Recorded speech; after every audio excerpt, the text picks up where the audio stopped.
Ustadz, sampai detik ini suami masih suka berjudi dan menumpuk hutang. Waliyadzubillah. Dalam situasi seperti ini, jika saya terus mempertahankan rumah tangga yang seperti ini, apakah ada peluang surga untuk saya? Atau justru akan banyak mudaratnya dan menambah tumpukan dosa suami karena terus menzalimi istri dan anak-anaknya? Bahkan suami pun berpoligami, serta untuk istri keduanya pun saya membiayai dengan usaha kecil-kecilan saya. Mohon jawaban Ustaz, jazakumullah khair. Baik, inna lillahi wa inna ilaihi raji'un. Semua milik Allah Subhanahu wa taala dan semua akan kembali kepada Allah Subhanahu wa taala, termasuk mengembalikan segala ketentuan-ketentuan hukum dan kehidupan kepada Allah Subhanahu wa taala.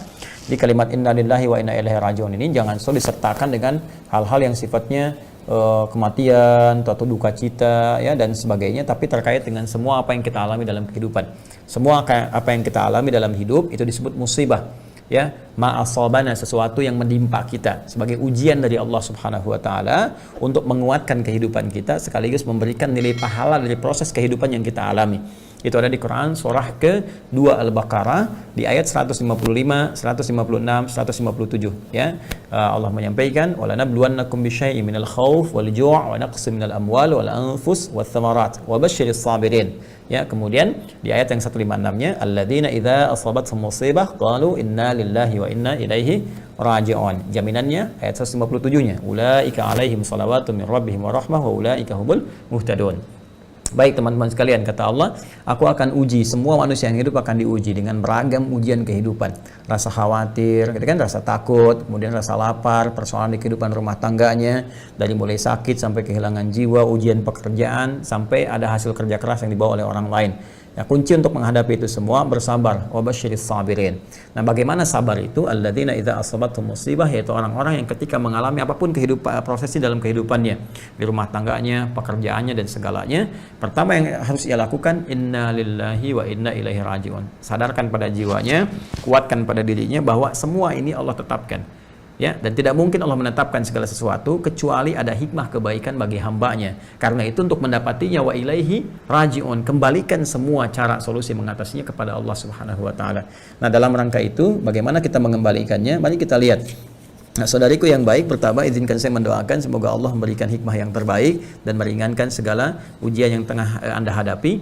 Dan Allah tidak mungkin memberikan ujian pada seorang hamba kecuali dia mampu menjalaninya. Ingat, la yukallifullahu nafsan illa wus'aha. Enggak diujikan kepada orang lain, tapi kepada Anda karena Anda mampu. Ya, dengan kemampuan itu Anda menjalani, dan dengan menjalani itu ada pahala Allah berikan pada pekerjaannya. Ingat, pahala itu diberikan pada prosesnya, bukan hasilnya. Ya, seorang ibu merawat anak sehingga jadi direktur, bukan saat jadi direktur ada pahala, tapi prosesnya dari awal sampai terus dia kemudian mendapatkan keberkahan si Allah Subhanahu wa taala. Nah, dalam konteks ini ada dua pilihan bagi Anda. Pilihan pertama, Anda bisa melihat karena Anda yang mengalami di sini, kan? Jika apa yang Anda alami di rumah tangga ini tidak membuat Anda terhambat untuk beribadah, mendekat kepada Allah Subhanahu wa taala, dan Anda ingin menjadikan ini sebagai lahan dakwah dalam kehidupan Anda. Ya, misalnya salat Anda tidak terganggu di sini, ya Anda bisa baca Al-Qur'an, Anda masih bisa mengikuti ta'lim. Lalu Anda ingin merubah tipikal suami, mungkin dititipkan kepada Anda oleh Allah Subhanahu wa taala supaya Anda memberikan pengaruh-pengaruh baik dalam kehidupannya. Anda bisa mendoakannya dengan lebih dekat, ya Anda bisa memberikan nasihat dengan cara-cara yang lembut. Anda bisa berdoa kepada Allah Subhanahu wa taala dengan mengatakan misalnya, ya Allah, aku bersyukur Engkau titipkan suamiku kepadaku dengan kondisi yang seperti ini supaya aku bisa banyak berdoa, banyak bermohon, ya Allah, ringankan hisabku di hari kiamat. Ya Allah, ringankan bebanku untuk saat ini, berikan aku kemampuan untuk mendakwahinya seperti sebagaimana Engkau telah titipkan kepadaku. Jadikan ia orang baik, ya Allah, kuatkan aku untuk bisa mendakwahinya. Ya, boleh jadi dengan titipan itu pahala terus diberikan. Itu kumpulan-kumpulan yang ingin Allah berikan kepada Anda. Ya, sepanjang ya suami Anda dalam pergaulannya tidak menghambat Anda untuk ibadah. Ya, dan tidak memberikan dampak cedera, misalnya menyakiti ya atau berbuat zalim dengan kekerasan fisik dan sebagainya yang mengakibatkan Anda bisa terganggu secara fisik atau psikis atau bahkan kemampuan untuk beramal saleh. Jika Anda ingin pertahankan dan Anda merasa kuat dengan itu, ya ada kekuatan seperti Asia berdakwah kepada Firaun misalnya sampai titik puncaknya, ya dan saya yakin suami Anda bukan Firaun, kan? Pasti ada titik untuk kembali kepada dia untuk tersadari, maka silahkan sampai Anda merasa itu puncaknya.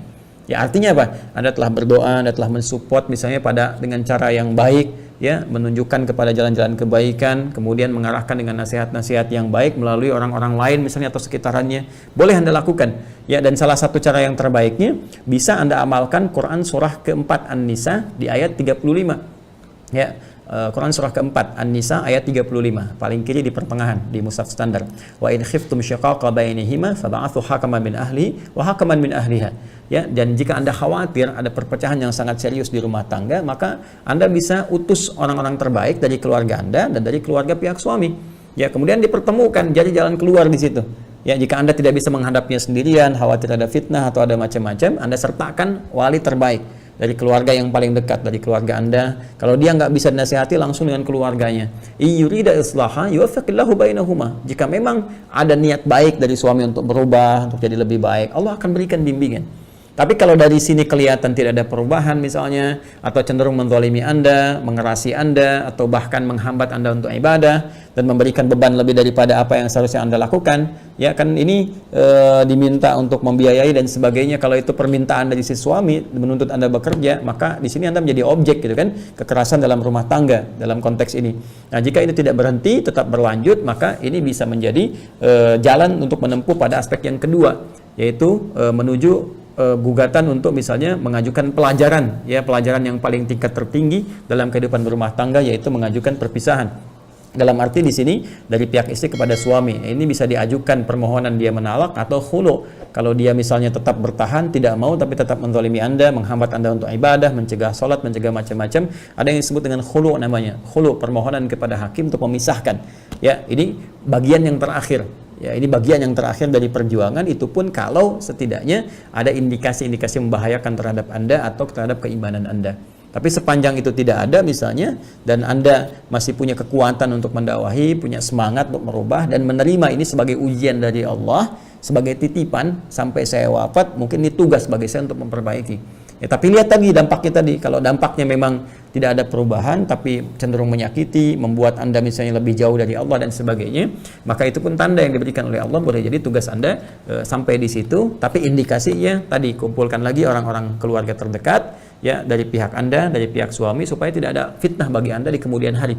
Ya, ada tuduhan, oh pantas dituduh nanti karena Anda itu pengen begini, Anda kena pengaruh begini, dan tidak ada yang membela Anda pada saat itu. Itulah indahnya Islam. Jadi selalu menyertakan solusi dengan komprehensif, ya. Dan sekali lagi, semoga Allah memudahkan jalan ikhtiar Anda dan beristikharah, ya, tahajud malam, minta kepada Allah petunjuk dan kekuatan sehingga ditunjukkan jalan-jalan yang terbaik. Saya kira itu, saudariku, dan saya kira Anda bisa bercerita kepada orang-orang yang terbaik di keluarga supaya bisa memberikan support kepada Anda dan mencari jalan keluar yang terbaik, ya. Wallahu taala alam bissawab.